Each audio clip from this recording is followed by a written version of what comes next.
Saudara-saudari yang dikasihi oleh Tuhan Yesus Kristus, selamat bertemu kembali dalam program Arus Hayat Voice. Dan dalam kesempatan ini, saya akan menyampaikan firman Tuhan dengan judul Roh yang Baru.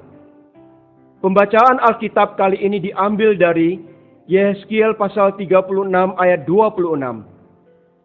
Kamu akan kuberikan hati yang baru dan roh yang baru di dalam batinmu. Dan aku akan menjauhkan dari tubuhmu hati yang keras dan kuberikan kepadamu hati yang taat.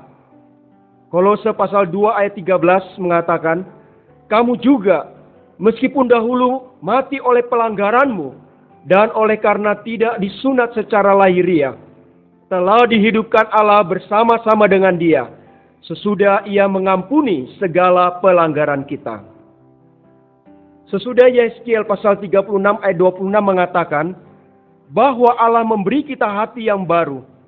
Selanjutnya mengatakan bahwa Allah juga menaruh roh yang baru di dalam diri kita. Jadi kelahiran kembali bukan hanya membuat kita mempunyai hati yang baru, tetapi juga membuat kita mempunyai roh yang baru. Apakah roh baru itu? Roh baru berarti roh lama kita yang mati telah diperbaharui dan dihidupkan. Sama seperti hati baru adalah hati lama yang dijadikan baru, maka roh yang baru juga adalah roh lama yang dijadikan baru. Hanya saja di sini membuat hati lama kita menjadi lembut, sedangkan roh lama kita dihidupkan. Ini dikarenakan masalah hati lama kita adalah kedegilannya, dan masalah roh lama kita adalah kematian. Karena itu, sewaktu Allah melahirkan kita kembali, sama seperti Dia memperbaharui hati kita yang lama dan keras dengan cara melembutkannya, sehingga menjadi hati baru. Dia juga memperbaharui roh kita yang lama dan mati dengan cara menghidupkannya, sehingga menjadi roh baru. Pada mulanya, roh manusia yang diciptakan merupakan organ manusia untuk berkontak dengan Allah. Manusia berhubungan dan bersekutu dengan Allah melalui dan oleh rohnya. Namun karena kejatuhan manusia, rohnya rusak akibat tercemar oleh iblis dan dosa.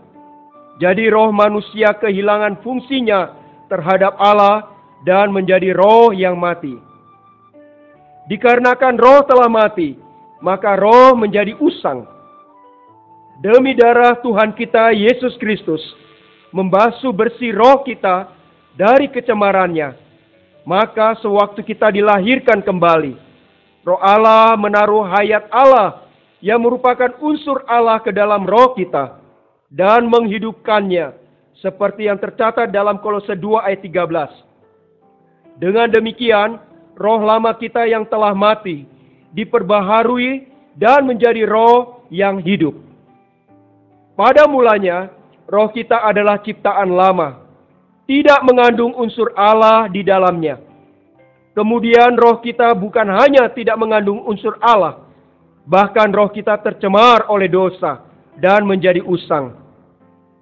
Ada dua alasan yang membuat segala sesuatu menjadi bagian dari ciptaan lama. Pertama, ia tidak mempunyai unsur Allah ketika diciptakan.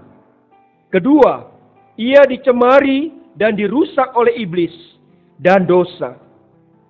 Kedua alasan inilah yang menyebabkan roh kita menjadi roh yang usang.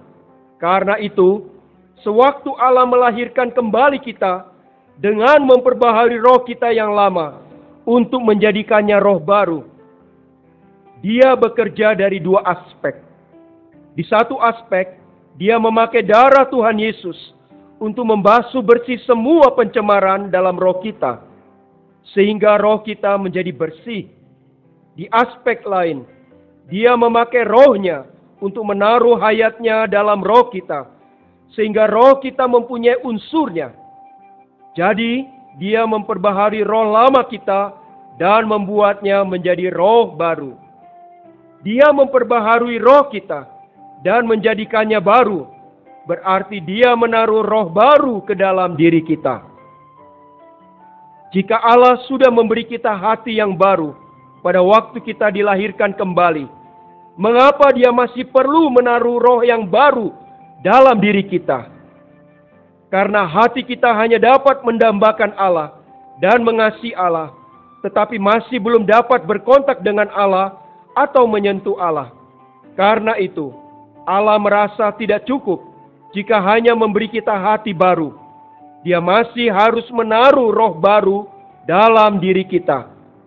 Kalau Allah hanya memberi kita hati baru, Dia hanya dapat membuat kita damba dan mengasihi Dia.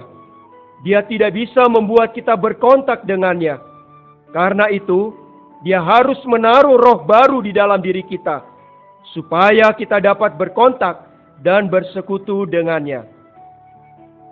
Misalnya di sini ada pena yang bagus. Hati saya sangat menyukainya. Tetapi, hati saya tidak dapat menyentuh atau memilikinya. Karena hati saya tidak mempunyai kemampuan untuk itu. Kemampuan itu ada pada tangan saya. Tangan mengumpamakan roh. Meskipun hati kita mengasihi Allah dan sangat haus akan Dia, tetapi kita tidak dapat mengontak Allah atau bersekutu dengannya. Hanya roh kita yang dapat melakukannya. Karena itu, ketika kita dilahirkan kembali, Allah tidak hanya memberi kita hati baru, Dia juga menaruh roh baru ke dalam diri kita. Hati baru kita membuat kita mampu mempunyai kesenangan dan kecenderungan baru, perasaan dan rasa tertarik yang baru terhadap Allah, serta hal-hal yang berkaitan dengannya. Roh baru kita membuat kita mampu mempunyai kontak dan pandangan baru, kemampuan dan fungsi rohani yang baru terhadap Allah, serta hal-hal yang berkaitan dengannya. Sebelumnya kita tidak mengasihi Allah atau menyukai hal-hal rohani dari Allah. Bahkan kita tidak mampu mengontak Allah atau mengerti hal-hal rohani dari Allah. Namun sekarang kita mempunyai hati baru dan roh baru. Karena itu kita tidak hanya dapat mengasihi Allah serta hal-hal yang berkaitan dengannya, tetapi kita juga dapat berkontak dengan Allah dan mengenal Allah serta hal-hal yang berkaitan dengannya. Karena itu, begitu hati kita mengasihi Allah, roh kita menyentuhnya. Begitu hati kita menyenangi hal-hal yang berkaitan dengan Allah, roh kita memahaminya. Inilah maksud Allah, memberi kita roh baru di samping hati baru. Puji Tuhan, kita dapat mengasihi dan menyentuh Allah. Kita dapat menyenangi dan memahami Allah. Mari kita berdoa. Tuhan Yesus, terima kasih karena sudah dilahirkan kembali. Kami memiliki hati yang baru dan roh yang baru. Kami dapat merindukan dan mengasihi Engkau dengan hati yang baru. Kami dapat berkontak dengan Engkau dan menjamah Engkau dengan roh yang baru. Dalam nama Tuhan Yesus, kami berdoa dan mengucap syukur. Amin. Demikianlah firman Tuhan. Sampai bertemu di kesempatan berikutnya. Kasih karunia-Nya menyertai-mu.